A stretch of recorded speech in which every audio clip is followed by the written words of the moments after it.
Hora de cinema por aqui, cultura, entretenimento, com o Luiz Zanin, jornalista cultural, crítico de cinema. Ele sempre traz melhores estreias, dicas de streaming. Não vai faltar streaming hoje, viu? Para te ajudar a escolher a programação da sexta-feira e do final de semana, quando você não estiver vendo jogos da Copa, tá certo? Zanin, e aí, como fica essa sua agenda durante a Copa do Mundo? Ah, o Zanin está se conectando, mas tudo bem, ele vai se conectando e vai conversando Não, com a já estou gente. aqui, já estou aqui, já estou aqui. E aí, como fica essa agenda de cinema e Copa do Mundo? Você se divide ou você despreza um dos? Olha, Thalita, eu estou aqui imerso nessa bolha chamada Festival de Cinema, que a gente não tem tempo para praticamente nada, né? É até um pouco salutar, porque você se desliga um pouco desse mundo maluco, que acaba chegando, né? Mas chega menos do que em geral. Mas o festival termina amanhã. E aí eu volto para a vida das pessoas normais. E a vida das pessoas normais, no meu caso, assim, que sou um boleiro, eu vou imergir na Copa do Mundo, né? Então, claro que eu vou ver o jogo do Brasil, tem uma atividade do festival ainda aqui, mas que eu vou pular, porque eu vou ver o jogo do Brasil, e depois eu quero ver o jogo das outras seleções também, né? Então, eu vou, é um mês para mim, eu já avisei a minha companheira, ela sabe, né? Falou, ó, já estou há mais de 30 anos com você, não precisa avisar, não. Eu sei que em época de Copa do Mundo e tal, eu não posso contar com você. Então, eu Eu gosto não muito de sabia. Eu não sabia ver o dessa sua jogo das outras faceta seleções. O boleiro. que é? Eu não sabia dessa sua faceta boleiro. Pois é, menino, até profissionalmente. Você sabe que eu fui colunista esportivo, colunista de futebol, na verdade, porque eu não cuidava dos outros esportes. Mas eu fui colunista esportivo durante mais de 11 anos. Eu tive coluna em jornal, né? Então eu cuidava do futebol mais Ó, de perto, ao mesmo tempo que fazia o cinema também. Eu gostava de fazer várias coisas ao mesmo tempo. Eu excelente. sempre gostei de futebol, joguei na infância, na adolescência, e acompanhei, já até meio indecente de lembrar quantas Copas eu já acompanhei. Mas para mim é muito especial. Embora com a mercantilização excessiva do futebol, eu confesso para você que eu perdi um pouco do meu entusiasmo juvenil pelo jogo da bola. Acho que envolve É. muitos interesses assim fora do campo. Mas quando a bola começa a correr, eu acabo esquecendo disso tudo. E gosto de ver um bom jogo. Exatamente, é isso. Eu também que não acompanho futebol, sou crítica a vários pontos do futebol. Mas quando chega a Copa do Mundo, é isso, é todo mundo brasileiro, vestindo camisa verde e amarela. Não tem jeito, né? A gente se contamina demais por esse espírito. E ainda bem que isso acontece. E você sabe, Thalita, que eu até cheguei a cometer, escrevi um livro sobre futebol e cinema. Olha só, é mesmo. Vai De, muito eh, vai muito, é muito mais profunda essa sua relação com a bola, então. Não, é muito profundo. Esse livro já tem 20 anos, mas é encontrável por aí. Chama Cinema e Futebol, Fome de Bola, Cinema e Futebol no Brasil. Maneira como o cinema retratava o futebol. Então, eu Olha. tenho uma relação, digamos assim, íntima com o Tá futebol. vendo? Procura aí no Google pelo livro Luiz Anin que você encontra com certeza. Inclusive, esse livro foi feito por uma coleção muito saudosa da imprensa oficial, chamada Coleção Aplauso, que fazia perfis de atores, de atrizes, cineastas e tudo. Eu até escrevi outro livro também para essa mesma coleção. E esse livro, se vocês quiserem se interessarem, ele tem o download livre. Vocês acessam Fome de Bola, Cinema e Futebol do Brasil, imprensa oficial, e Pronto. na faixa. Pode baixar lá e. Maravilhoso. Tá vendo? Nem contava com essa dica a mais para vocês. Além de cinema, tem livro também aqui, indicação. Maravilhoso, muito bom. Zanin, vamos lá, vamos com um cinema.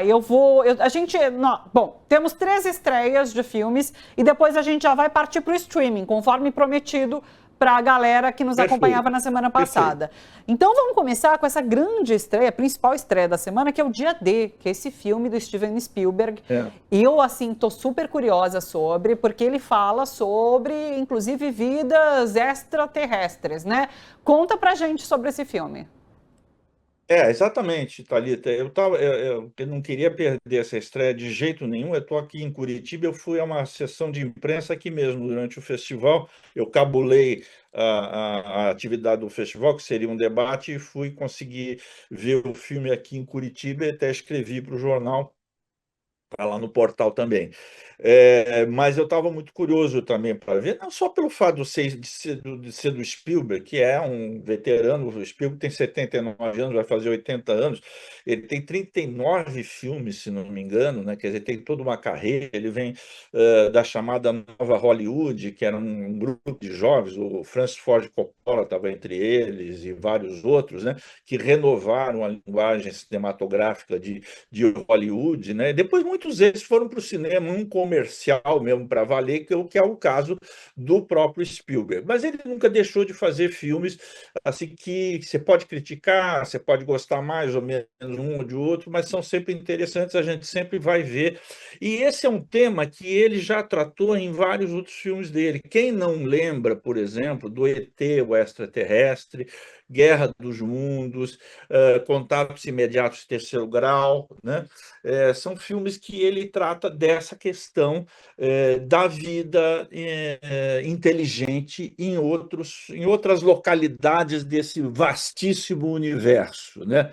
É uma discussão bastante séria. Essa nunca nada foi provado, mas tem muita gente, físicos, astrônomos, astrofísicos, que dizem, olha, a vastidão do universo é uma coisa assim tão incomensurável que é pouco provável que não haja vida inteligente em algum ponto desse universo que, na verdade, a gente conhece uma pequena parte dele apenas, né? A gente conhece alguma coisa da nossa galáxia, que é a Via Láctea, e é uma entre vários outros bilhões e bilhões. É uma coisa assim, são números assim malucos da astrofísica, né, que a gente não consegue nem dimensionar direito. Então, a probabilidade assim existe. Nunca nada foi provado, a não ser gente que já viu o disco voador, esse negócio tudo, mas aí entra um pouco no capítulo da mitologia. E esse é muito interessante também, porque serve como um recurso ficcional. Né? É um recurso ficcional de você confrontar o que seria uma vida inteligente de outro planeta e a nossa suposta vida inteligente aqui, muito controvertida, né, Thalita? Porque, veja bem, o ser humano tem realizações maravilhosas, inclusive do conhecimento do universo, as invenções, as grandes obras de arte, da tecnologia. Mas veja bem, como é que a gente pode considerar que um mundo que comporta pessoas como Donald Trump, né, Benjamin Netanyahu, como é que a gente pode dizer que esse é um mundo inteligente, o nosso, né? Seria muita cara de pau, né? Então nós temos essa burrice congênita, vamos dizer assim, que convive com a nossa inteligência. E no confronto com os supostos seres extraterrestres, é uma maneira também de se criticar as contradições do ser humano que convive tanto com a inteligência quanto a mais estapafúrdia e estupidez das guerras, né? Das guerras econômicas, de um sistema econômico que está devastando o planeta e tudo mais. Então, o Spielberg sempre se aproveita disso para não apenas fazer uma ficção, mas também fazer uma crítica à própria sociedade humana e suas limitações. Então, esse filme tem um pouco disso. E na verdade, ele tem dois protagonistas principais, um homem e uma mulher. Ele é um cara que é um ex-hacker que teve até preso durante algum tempo, porque invadiu segredos de Estado, né? Mas, ao mesmo tempo, ele é tão genial, ele é interpretado pelo Josh O'Connor, ele é tão genial que ele é empregado de uma agência de segurança de dados. É um daqueles hackers assim que manjam tudo de informática, e então ele é uma pessoa interessante.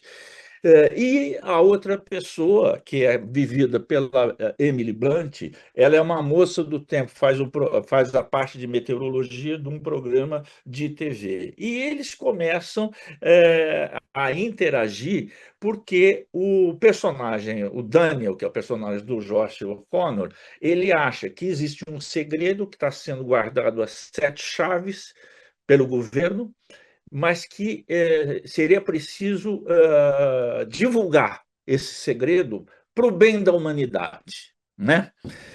E a essa personagem da Moça do Tempo, que é vivida pela Emily Blunt, ela começa a ter comportamentos estranhos que nem ela entende. Por exemplo, ela começa a entender e a falar, né, línguas estrangeiras que ela nunca tinha estudado, né?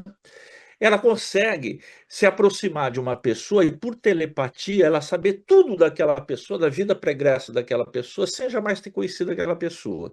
Então, o filme vai caminhando nesse mistério, né, de que existe um segredo que uma parte do governo não quer ver revelada e essa pessoa que conhece esse segredo, que é o Daniel, né, acha que a humanidade tem que saber. Então tem toda uma discussão aí interna do filme sobre isso, né? Será que a humanidade tem capacidade de conhecer tudo? Ou será que há coisas que é melhor que as pessoas não saibam? Né? É uma discussão de fundo filosófico, isso aí que vai correndo na contraluz do filme, que, por outro lado, também é um filme de Spielberg. Então tem um pouco de melodrama, tem um pouco de música demais, tem um pouco de corrida de perseguição de automóvel, tem uma perseguição assim muito bem feita de automóveis que acaba sendo uma perseguição com trens. Vocês vão ver isso aí, quem for ver o filme. Então, em termos de cinema, espetáculo, é uma demonstração assim da maestria do Spielberg, que sabe fazer esse tipo de cinema que encanta o público como praticamente ninguém. Ele tem essa capacidade mesmo de comunicação com o grande público que fez dele um dos grandes artífices de blockbusters, de filmes que atraem milhões e milhões de espectadores pelo mundo inteiro. Então é um filme curioso para ver, tem todas essas questões, existe esse pano de fundo da inteligência possível de outros seres, e existem todas essas outras diversões que vão envolvendo nesse filme longo. Ele tem 2 horas e 40 minutos, mas eu garanto para vocês que ninguém vai se aborrecer de ver essas 2 horas e 40. Eu fui seguir o filme, eu tenho muitas críticas em relação ao Spielberg, mas eu segui o filme com muito interesse e vi num cinema maravilhoso, um IMAX e tal. Eu recomendo que quem possa também veja esse filme no melhor cinema possível, porque o trabalho de imagem dele e o trabalho de som dele são fantásticos. É preciso de um cinema à altura disso aí. É um blockbuster, mas é um blockbuster que tem uma inteligência por trás e coloca algumas questões que são fundamentais para a gente pensar. Olha, só de ver o trailer.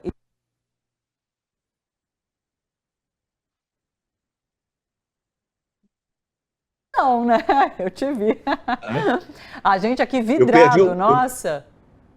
eu perdi um pouquinho da sua fala, o som sumiu. Só de ficar acompanhando o trailer e Ah, te ouvindo, o Batata, que é o nosso cinegrafista aqui no estúdio, estava aqui vidrado, assim, sabe? Falei, é, olha, se só isso chamou atenção, imagina o filme. Então, fiquei curiosíssima para acompanhar, assim. Vamos em frente, é a isso. gente tem agora 8 Décadas de Amor, que é um filme espanhol e que, enfim, Dia dos Namorados, né? Vamos trazer uma recomendação também para esse caso. É um filme romântico, mas um romance à maneira do Júlio Merden. Quem conhece, esse é um diretor espanhol, Thalita, que fez muito sucesso, inclusive no cinema chamado de autor, num cinema que é um pouco mais difícil, que tem uma linguagem né, gráfica nada óbvia. Ele tinha um primeiro filme dele que chamava-se La Ardilla Roja, que é o Esquilo Vermelho, que é um filme bastante interessante, e ele fez muito sucesso com outro filme dele chamado Os Amantes do Círculo Polar, né? Então, ele junta a relação amorosa com reflexões assim bastante mais sofisticadas. E aqui, no caso, ele pega assim dois personagens que nascem no mesmo dia 14 de abril de 1931. E ao longo de 8 décadas, esses caminhos dessas pessoas vão se cruzando entre encontros e desencontros. Eles nascem no mesmo dia de duas famílias bem diferentes. Na Espanha convulsionada e dividida entre os progressistas e os fascistas, a família de um deles é de uma família progressista e a outra a família de um fascista. E eles vão se unir apesar da diferença das famílias. Esse negócio de famílias inimigas é muito interessante porque faz parte da tradição, vamos dizer, dramatúrgica ocidental. Basta lembrar, por exemplo, de Romeu e Julieta, que é o caso clássico, né, dos dois enamorados que são filhos de duas famílias rivais na Itália, né? Em Verona, e que, no entanto, se apaixonam num amor assim terminal e trágico. Aqui, exatamente, parece que a inspiração é essa mesma, né? De você ter uma Espanha totalmente dividida e polarizada, como nós diríamos hoje, né? Mortalmente polarizada, porque vamos lembrar que a Guerra Civil Espanhola foi uma tragédia, foi vencida pelos fascistas que estabeleceram uma ditadura violentíssima no país que perdurou por 40 anos aproximadamente, né? Então, é um país que sofreu muito essa questão da divisão, né? E esse filme vai levar esse caso de amor entre duas pessoas oriundas de facções antagônicas da Espanha. É um retrato desse caso de amor ao longo de 80 anos, né? Em 8 episódios, e também é um retrato desse país dividido e de como ele vai evoluindo ao longo dos anos e ao longo das décadas, até conseguir, de certa forma, se reencontrar na redemocratização espanhola. Então, traz isso como uma espécie de alegoria de um vasto painel desse país maravilhoso e cheio de contradições como o nosso, que é a Espanha. Excelente. Vamos agora para um documentário brasileiro que chama Buenos Esse, Aires, mas esse é não um tem nada a ver com a Argentina. Nada, é engraçadíssimo, porque Buenos Aires é uma pequena cidade do interior do Nordeste, né?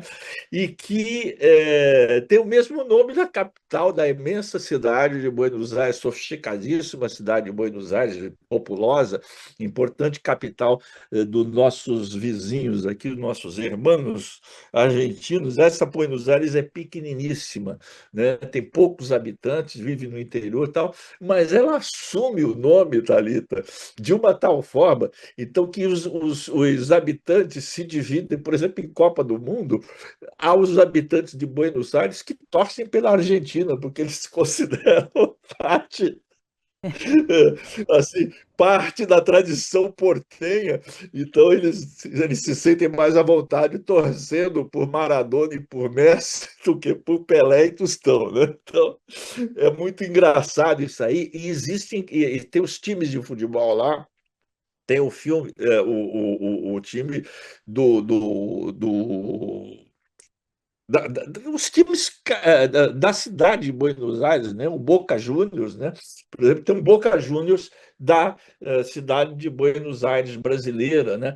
Que é extremamente rival de outros times e tudo mais. Então, as torcidas também se hostilizam e é tudo muito levado assim, de uma maneira muito jocosa, muito humorística, muito humana também, na entrevista dos personagens que se sentem mesmo partes de um outro país ou com muita afinidade com esse outro país, que é sempre considerado, em termos futebolísticos, eu acho a rivalidade com a Argentina, rivalidade assim, total, eu acho uma bobagem, porque é um país também extraordinário, apesar de ter votado nesse Milei aí, mas é um país extraordinário, muito culto, né? Buenos Aires tem livraria para tudo quanto é lado, tem teatro para tudo quanto é lado, come-se muito bem, bebe-se muito bem, tem música maravilhosa, então ter rivalidade com a Argentina como um todo eu acho uma grande burrice, mas no futebol eu confesso também que eu faço faço parte dessa rivalidade. Eu adoro quando meu time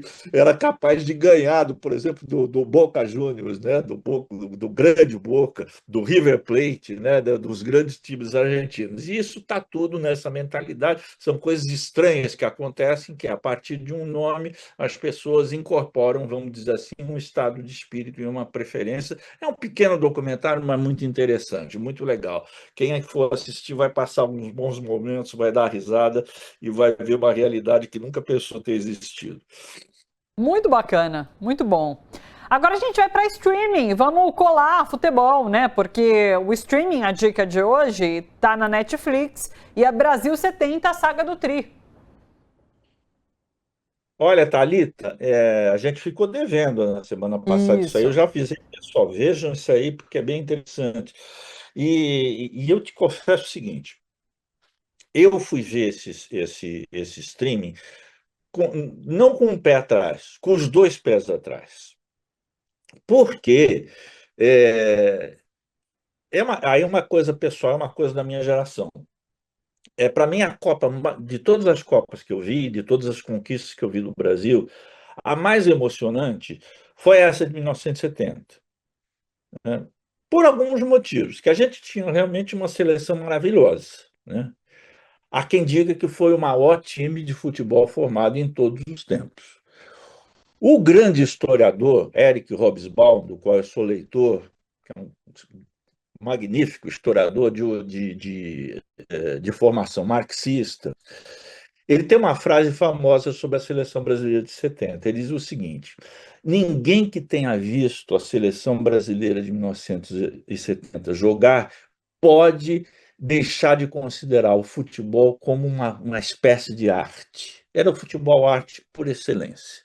Então, eu vivi nesse tempo, eu era um jovem nesse tempo, de 1970, e havia toda uma campanha nos meios que eu frequentava, eu era estudante, engajado politicamente, que a gente deveria torcer contra essa seleção, porque nós vivíamos uma fase mais cruel da ditadura, né? Ditadura Médici, né?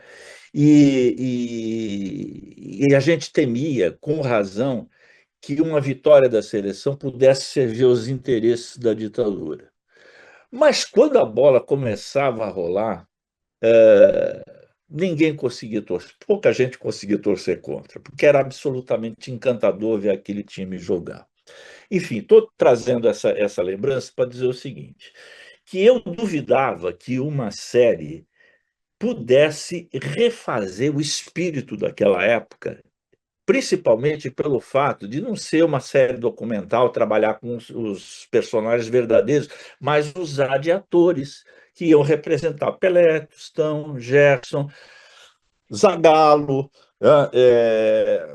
João Saldanha, que é outro personagem muito importante da época, né? Eu ia achar tudo isso meio fake. E no começo eu comecei achando mesmo. Mas aí, quando eu dei por mim, eu estava me emocionando com a série. Porque além dela ser muito bem feita, ela consegue fazer com que o estranhamento original de ver um ator, que é um pouquinho parecido com o Pelé, mas não é muito também, vivendo o Pelé. Isso para os outros jogadores. E isso para outra pessoa importante, que era o técnico João Saldanha, que é vivido pelo Rodrigo Santoro, que dá um show mesmo de interpretação nessa série. Então você acaba se envolvendo. É o milagre da ficção, né? Você sabe que tudo aquilo é meio falso, mas ao mesmo tempo você se emociona. Você se emociona porque está tão bem feito que é uma representação da vida que você acaba aceitando como verdadeira. É a magia da ficção. Você suspende a sua desconfiança e você entra no jogo que está sendo proposto para você. Então você acaba se emocionando, sentindo toda a emoção vivida por aquelas pessoas naquela época, com os bastidores de uma trajetória de grande vitória brasileira. A figura do João Saldanha, que eu falei, que é vivida pelo Rodrigo Santoro, é muito interessante. Para quem não viveu aquela época, mas deve ter lido, talvez, né?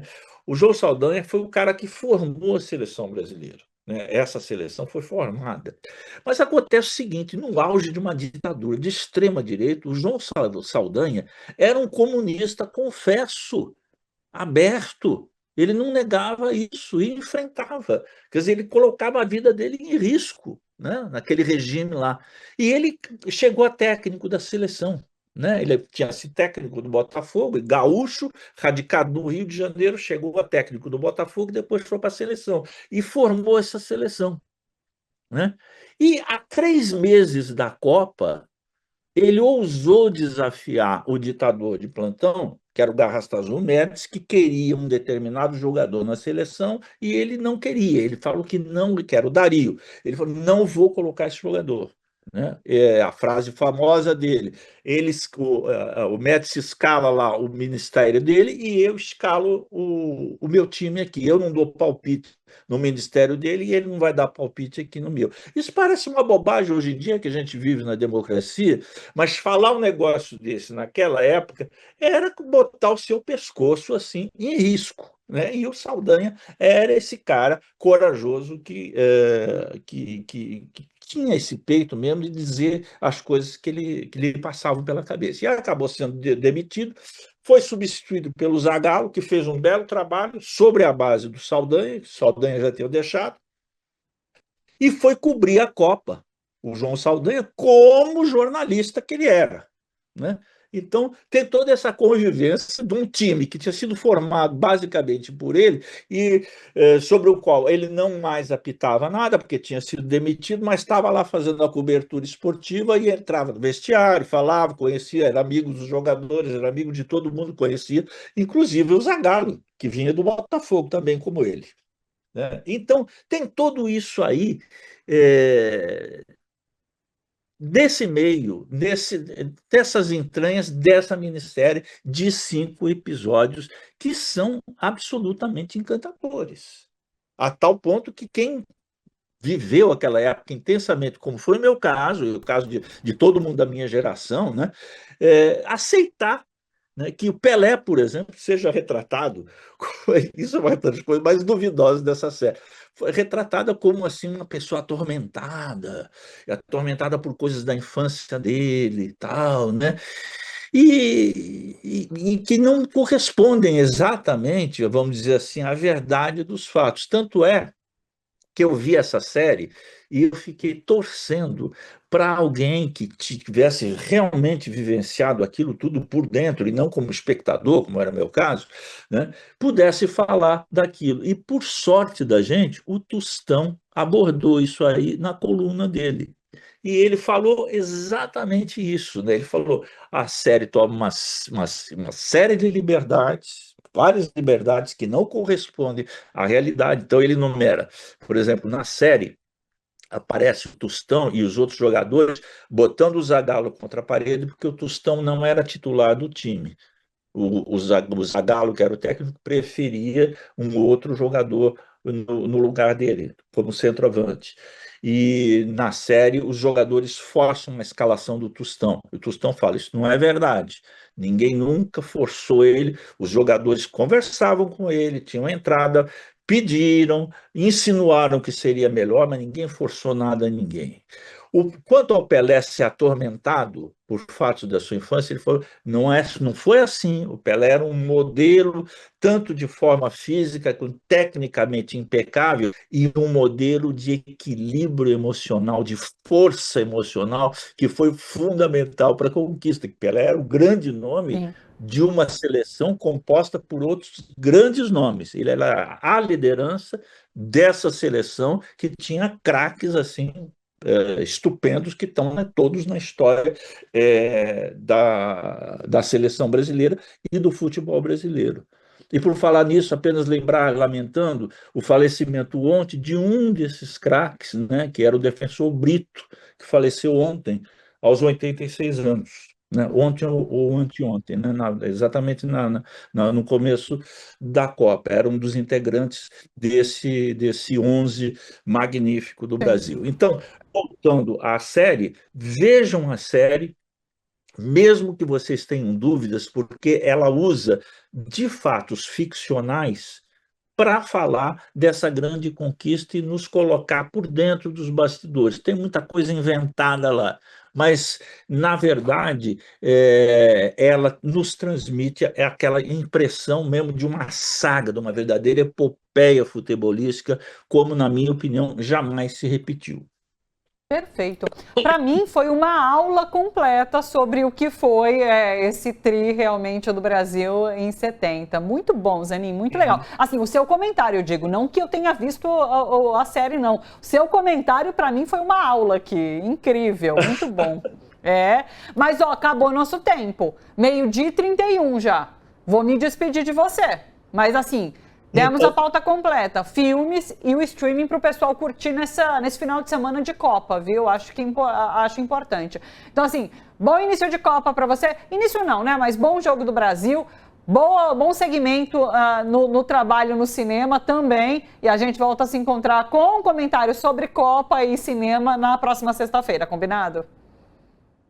Tá bom, querida. Muito obrigado aí e até a semana que vem para todo mundo aí. Bom final de semana e boa Copa do Mundo para nós todos. Beijo, Zanin. Até. Tchau, tchau.